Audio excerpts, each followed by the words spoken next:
te vois dans 10 ans? Ah, dans 10 ans, non. Je crois que je serai mort avant. Honnêtement. Tu seras mort de quoi?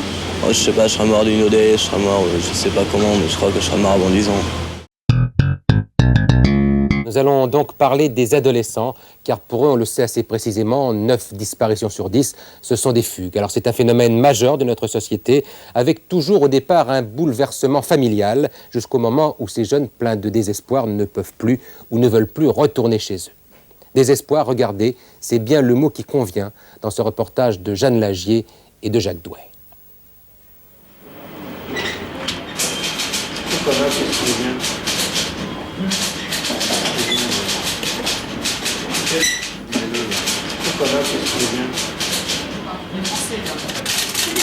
Parce que mon père boit de temps en temps, hein. Et quand il rentre, il se dispute avec ma mère, c'est ça? Tu as réussi à monter dans un train sur Paris sans payer ton ticket. Voilà. Ah, parce que tu penses qu'à Paris, on va pas te retrouver? Tu penses te cacher où? Comme ça? C'est très bien au fond de toi qu'on va te retrouver, non? Bah, si c'est pas le premier jour, ce sera le deuxième ou le troisième. Comment veux-tu qu'on laisse un gamin comme ça, tout seul, sans argent, sans famille, sans manger dehors? C'est pas possible. C'est bien qu'il y ait des tas de gens qui font des contrôles. T'as pas pensé à tout ça? Et finalement, t'es content ou pas d'avoir été interpellé? Parce que d'une certaine façon... Si c'est pour repartir avec mes parents, donc... Ah bah écoute, repartir avec tes parents, ah, c'est toi qui dis qu'ils t'aiment pas, moi je suis pas du tout sûre. Il y a sûrement des problèmes chez vous, à la maison. Je les aime pas. Hein? Je les aime pas. Hein? Je les aime pas. Tu aimes pas qui? Les parents. T'aimes pas tes parents? Comme Mustapha, chaque année en France, plus de 100 000 enfants sont en fugue. Ils partent parce qu'ils ne supportent plus le silence de leurs parents, le manque d'amour et de compréhension. Ainsi, Yvan, 17 ans, est resté plusieurs mois dehors, entièrement livré à lui-même. Lorsque tu avais 16 ans, ça n'allait pas à la maison. Qu'est-ce qui se passait? Déjà, je ne m'entendais pas avec mon père, parce qu'il me frappait, il était assez violent. Bon, il ne me met pas trop en sorte parce que l'école, ça ne me plaisait pas. Pour lui, j'étais quelqu'un qui valait rien, quoi. Il était agressif. Et moi, à la fin, j'en avais marre. Et ma mère, bon, elle essayait chaque fois de se mettre au milieu, elle n'y arrivait pas. Elle ne pouvait rien faire. Il aurait souhaité que tu sois comment, ton père? Quelqu'un de bien, qui sort de l'école avec je ne sais pas combien de diplômes, un type bien, quoi, comme il faut. Un peu de son genre à lui. Et toi, et son genre à lui, c'est quoi? Le mec qui a fait les études, le travail, qui regarde que le travail, et style un peu vieux jeu, quoi. Tu es resté plusieurs mois livré à toi-même à la campagne. Comment vivais-tu? La journée, j'essayais de trouver du travail, de contacter des personnes, des paysans, pas mal de gens, pour pouvoir travailler, gagner un peu de sous, même si je n'avais pas gagné des sous, mais nourrir, loger.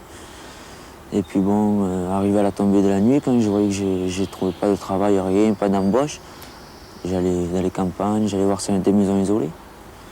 J'ouvrais les maisons, j'allais dormir dedans. Mais sans aucun mal, hein. Juste dormir, manger, si je trouvais des vêtements propres, m'habiller. C'était pour une hygiène, besoin de dormir et tout. Tu étais inquiet, là? Oui, très inquiet. J'avais toujours l'impression de me faire attraper,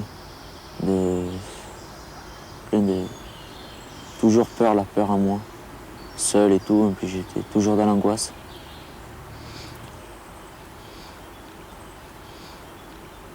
Je dormais pas beaucoup. Étant dans la nuit, je dormis 3-4 heures dans la maison. Bon, parce qu'après, je sortais le matin, juste au lever du jour, je sortais des maisons. Bon, je repartais la journée, j'allais faire la route. Après, des fois, ça m'arrivait d'avoir sommeil, je dormais dans un champ. La journée, après, je repartais l'après-midi. Je voulais montrer à mon père que j'étais capable de me démerder seul, que j'avais pas besoin de lui. Et comme il m'a mis dehors, moi, je me suis pensé que c'était une expérience. Et c'est pour ça que j'ai pas demandé recours à de la famille. Et je me suis démerdé seul. Tu Tu ne pouvais parler à personne. Non. Les gens n'étaient pas intéressés. Et ça t'a rendu un peu sauvage. Ouais, beaucoup même. J'ai beaucoup sauvage. Et quels étaient les sentiments de ton père à ton égard durant tout ce temps? Ouais, il voulait pas entendre parler de moi. Même quand j'étais dans la galère, si je me suis rapproché à côté de la maison pour aller chercher ou à boire ou à manger, eh ben, il m'aurait chassé. Pourtant, tu étais mineur, il avait la responsabilité de toi. Mais lui, il s'en fout. La galère, qu'est-ce que c'est? C'est un manque d'affection, déjà. Ça part déjà de là. C'est être seul, pas avoir des gens auprès de soi bien comme il faut, quoi, qui nous aident. Il y a de bons moments dans une galère? Non, jamais. J'ai jamais eu de bons moments. Où trouvais-tu l'argent pour vivre? Eh ben, des fois, ça m'arrivait quand j'ai galéré, j'ai pas eu souvent. Hein. Mais j'allais des fois dans les églises. J'allais prendre les sous dans les petits paniers qu'il y a, l'église, dans les trônes. Et puis? Là, Tu avais repéré quelques couvents? oui, j'avais cambriolé, quoi, pas cambriolé, quoi. J'étais rentré dans un couvent, j'avais pris des sous. Tu as été pris par les flics, tu as vu le juge, tu as fait de la prison. Quel souvenir tu gardes de tout ça? Que des mauvais souvenirs. Pour moi, c'est pas de bonnes choses. C'est des trucs que je vais essayer d'oublier et de continuer notre vie, mais comme il faut. La prison, c'est quoi? La prison, c'est dur. Mais bon, en moi-même, il y avait quelque chose qui n'allait pas. J'étais un peu dépressif, nerveux. Et j'avais toujours la crainte aussi de savoir ce que j'allais faire, ce que j'allais devenir. Ça, le plus qui me travaillait, c'était pour l'avenir, pour savoir. Parce qu'il y avait pas mal de gens qui me traitaient de délinquant, que c'était pas vrai. Et que je n'étais pas, c'était pour ça.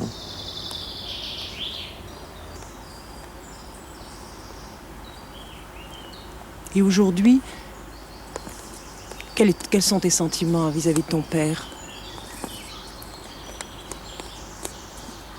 Bon, j'ai deux sentiments envers lui. Bon, ce qui s'est passé et tout, me foutre à la porte, tout ça, c'est un truc que j'oublierai jamais. Hein. Ça, c'est un truc qui reste. Hein. Mais et je l'aime bien, je sais pas pourquoi. Avec tout le monde qui l'a fait, je l'aime bien. Est-ce que tu penses que tu vas t'en sortir maintenant? Oui. Et je pense que je m'en sortirai. J'ai la volonté pour m'en sortir. Qu'est-ce que tu vas faire? Je vais faire maître chien agent de sécurité. Mais en même temps, tu vas traquer les jeunes, les autres. Ça te gêne pas? Non. Moi, on m'a fait du mal, je vois pas pourquoi j'en ferais pour les autres. C'est pas une vengeance, mais c'en est une en même temps.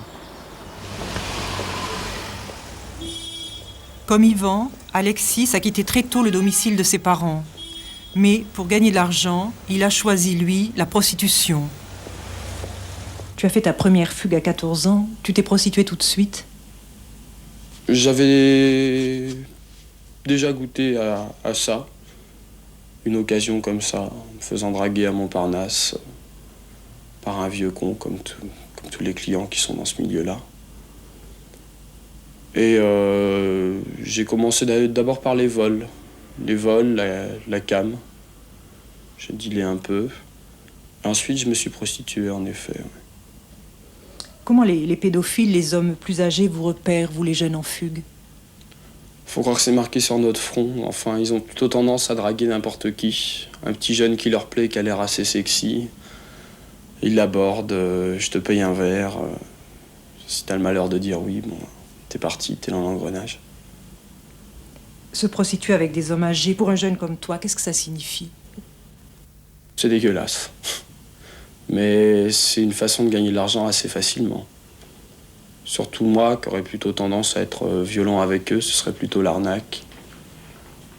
J'annonce le prix, mais en fait j'arrive souvent sous une porte cochère en vidant le porte-monnaie. Mais c'est assez dur, surtout quand on a un client qui a un vocabulaire plutôt bizarre, qui arrive vers vous. Le type pourrait être facilement votre grand-père et qui vous dit tu prends combien, est-ce que tu te fais enculer, on va où chez toi, tu fais ça dans les parkings. C'est pas toujours évident à encaisser. À 14 ans, Alexis a fait sa première fugue. Comment vous avez réagi alors? Cette fois-là, j'ai été très angoissé. Si actuellement j'arrive à me contrôler, à réagir, j'ai appris.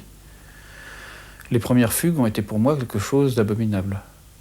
J'étais à y penser sans cesse, à me demander où il était, à me demander ce qui lui arrivait, à me demander s'il était vivant même. Vous aviez peur? J'avais très peur. Surtout quand j'ai découvert la première fugue, ce qu'il avait fait.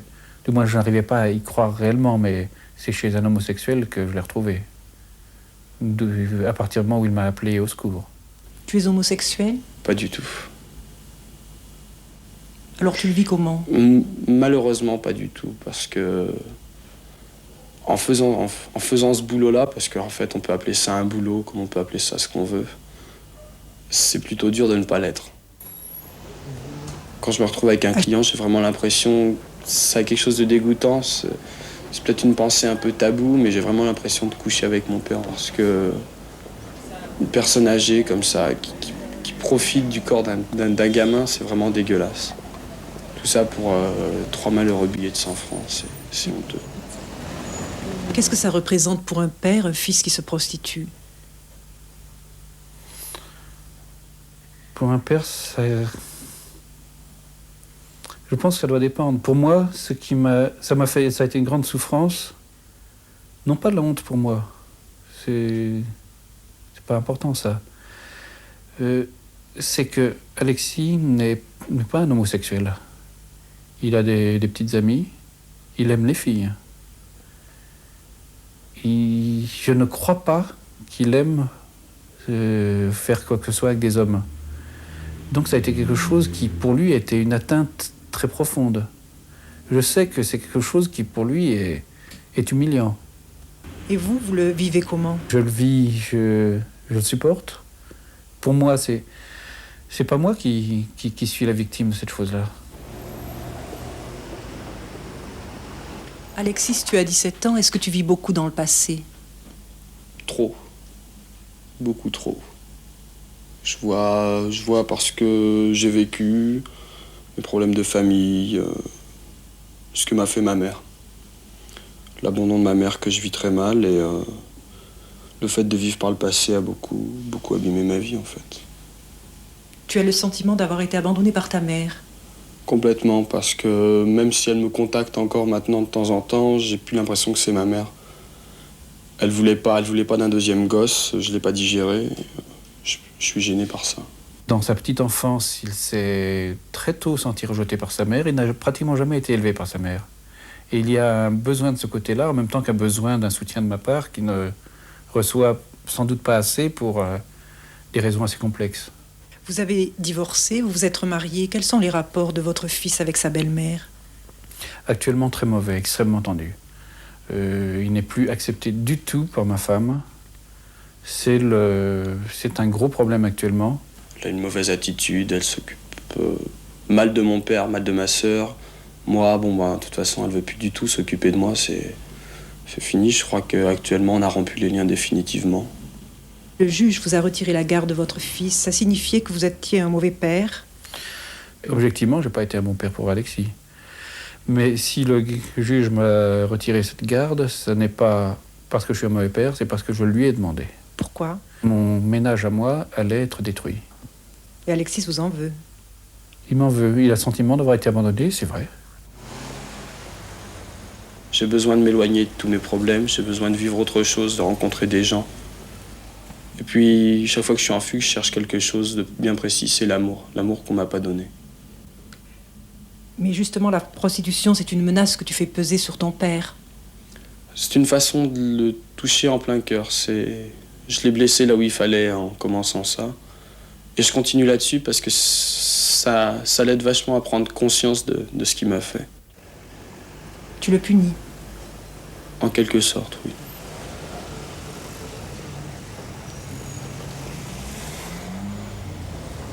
Les fugues, la prostitution, est-ce que ça t'a changé profondément? Ça m'a endurci, ça m'a rendu sévère. Sévère parce que je vois plus les choses de la même façon. Je suis plus comme les jeunes de mon âge qui faisaient leur petit cocon, papa, maman qui les surveille. Je rentre ce soir 7h souper, on regarde la télé un peu, on va se coucher, on fait ses devoirs. Je vis plus du tout comme ça, quoi. Ça n'est pas honteux pour toi? Ça l'a été au début, ça m'a assez choqué, oui, mais plus maintenant. Maintenant, c'est la routine, c'est quelque chose de banal.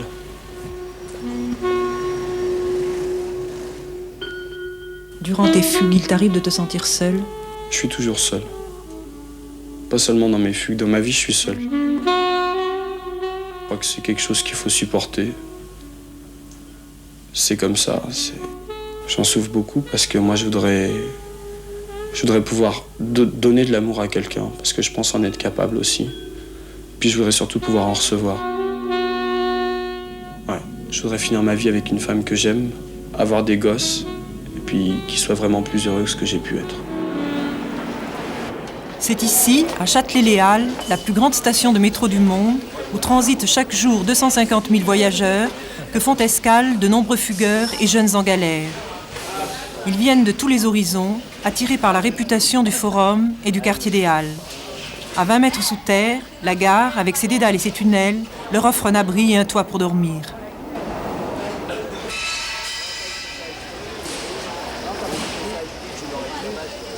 Ayant rompu toutes les amarres, familiales, scolaires et sociales, ils cherchent à se regrouper pour trouver chaleur et sécurité. Ce ne sont pas des bandes organisées et structurées, mais de petits groupes éphémères qui se font et se défont selon les aléas de leur vie agitée. La gare et les halles deviennent leur territoire, une sorte de cour des miracles où ils tentent de survivre.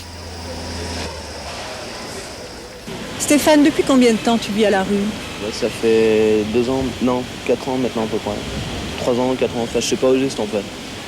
J'en ai tellement chié, je vais te dire que je compte même plus les années. C'est difficile de vivre à la rue? Non. Ça sent dans la rue, c'est où tu marches, où tu crames. Et tu marches? Par moment, je préfère crever. Qu'est-ce qu'il y a de dur? Ce qui est dur, c'est quand tu te retrouves dans un coin, tu vas dans une rue déserte où tu chiales comme un malade pour savoir si tu vas bouffer, si tu vas pouvoir assurer ta petite bière. Où dors-tu? Où je dors, en ce moment, dehors. Où ça, dehors? Bah, je sais pas, cette nuit, je vais peut-être dormir en dessous, je vais peut-être dormir là, je sais pas trop. La galère, c'est être dans la rue, être mal, faire ce qu'on veut, enfin pas faire ce qu'on veut, mais vivre avec des copains et se démerder comme on peut, quoi. Bébert, enfant de la DAS, squatte dans le quartier depuis le jour de ses 18 ans. Ses parents nourriciers, ne touchant plus de subventions, l'ont alors jeté à la rue. Stéphane, cette vie de galère que tu mènes, c'est un choix? Bah, dans un sens, ça a été un choix, parce que quand j'avais mes parents, je pouvais partir de moi, comme ça ils galéraient, mais disons que j'avais tout le temps du fric. Hein. Puis qu'ils sont décédés, c'est plus un choix. Tu les as perdus comment? Je les ai perdus dans un accident de train, fin septembre 85. 2 trains qui se sont percutés ensemble en dessous d'un tunnel, ça s'est passé du côté de l'Italie, je sais plus trop où. Et là, tu t'es retrouvé seul? Ouais, pratiquement, ouais.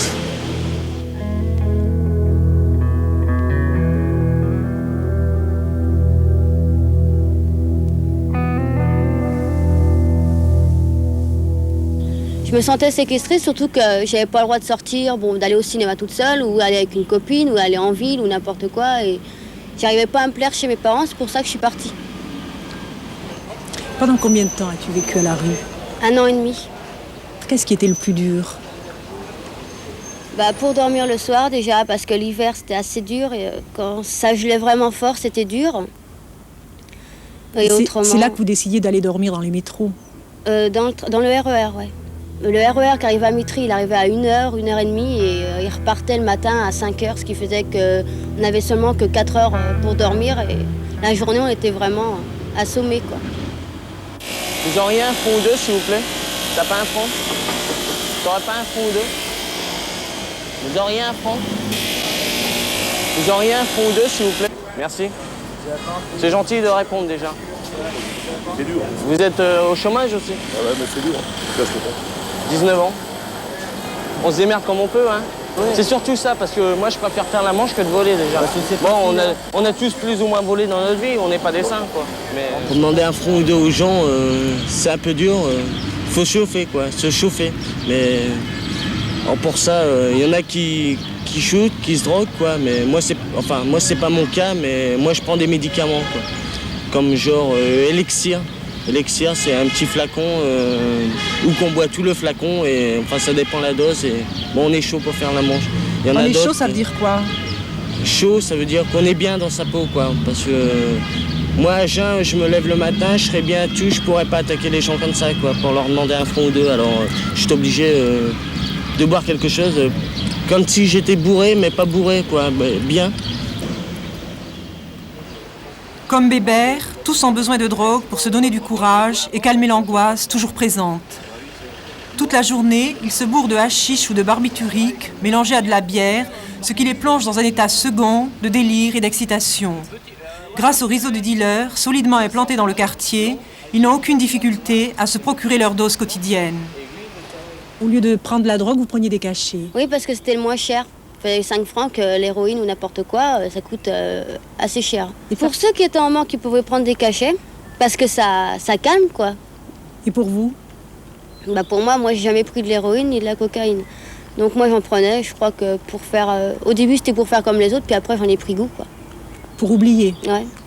Tu galères seul ou en groupe? En groupe, on galère en groupe. Plus souvent, c'est en groupe. Parce qu'un mec qui galère seul... il est mal, quoi. Enfin, je sais pas, moi. Moi, j'ai toujours galéré. Enfin, été un groupe. Mais on est bien, on se sent pas tout seul, quoi. Tout seul, on sait pas quoi faire. On est déprimé. Et on se sent seul, on a envie de pleurer. Ou on a, même des fois, il y en a qui ont envie de se suicider, carrément. Alors, faut mieux être en groupe et on n'en parle jamais de notre solitude ou quoi que ce soit. Si quelqu'un parle de nos soucis, tout le monde est déprimé, quoi. Alors, il y en a un qui en parle, et puis l'autre, et puis... Qu'est-ce que vous faisiez durant toute une journée? On restait à la fontaine, à rester comme ça sur les trucs, les marbres, là, les bancs de la fontaine, et on restait là-bas, parce que quand on était à 5, après, il y en avait d'autres qui arrivaient, et tout ça, alors on les attendait, ce qui fait que la journée passait comme ça.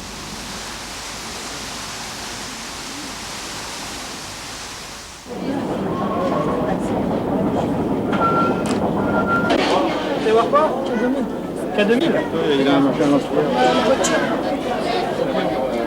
Je suis la police, la brigade des mineurs, là. Oui. Je voudrais savoir si vous avez une pièce d'identité, là.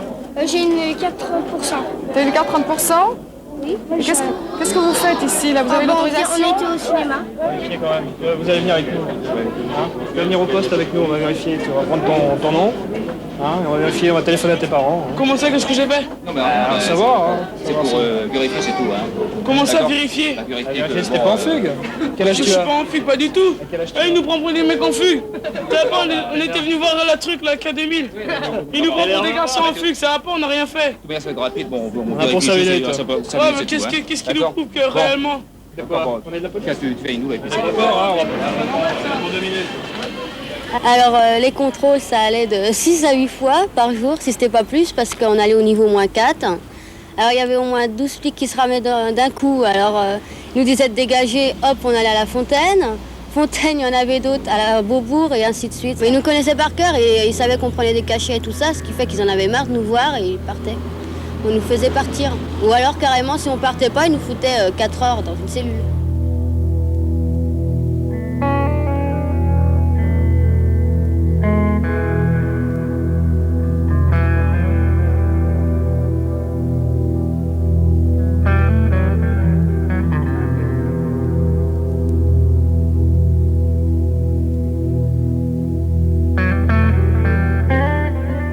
Le quartier des Halles, qu'est-ce que ça représente pour toi? Le quartier des Halles, ce que ça représente un tas de merde. Un tas de merde. Quoi, par exemple? La drogue, comme tu dis. Il y a la bagarre, il y a la zone, il y a les clochards, il y a les sonars, il y a la manche, il y a le vol, il y a les flics. On peut échapper à la violence quand on vit comme tu vis? Non, en général, non. Comment on se débrouille alors? Comment tu te débrouilles, c'est où t'en prends plein la gueule ou alors tu t'en donnes plein la gueule. Ça là-dessus, de toute façon, t'as pas le choix en fait. Salut, pas de filmage, hein? Salut. La caméra là bonne, mais comment, hein? Attends, on part pas. Il y a un mec qui m'a filmé à Montparnasse et j'y ai destroy la caméra. Hein. Grosse vache. Peut-être c'est une grosse glace, mais moi j'aime pas me faire filmer, tu vois. Ouais, sinon les mecs ils me filent des thunes. Ouais, parce que moi je suis pas une putain, tu vois. Parce qu'on sait que t'es plus fort. Oui. On sait que t'es plus fort, on sait ça. Et ça nous ferait chier qu'ils se fassent tabasser par toi. Non, mais là, qu'est-ce que tu veux dire, toi? Tu tapais ta meuf de conne, qu'est-ce qu'on a pété, petit con, là. Tu te vois dans 10 ans? Ah non, 10 ans, non. Non, je crois que je serai mort avant. Honnêtement. Tu seras mort de quoi? Oh, je sais pas, je serai mort d'une OD, je serai mort, je sais pas comment, mais je crois que je serai mort avant 10 ans. Ou bien avant.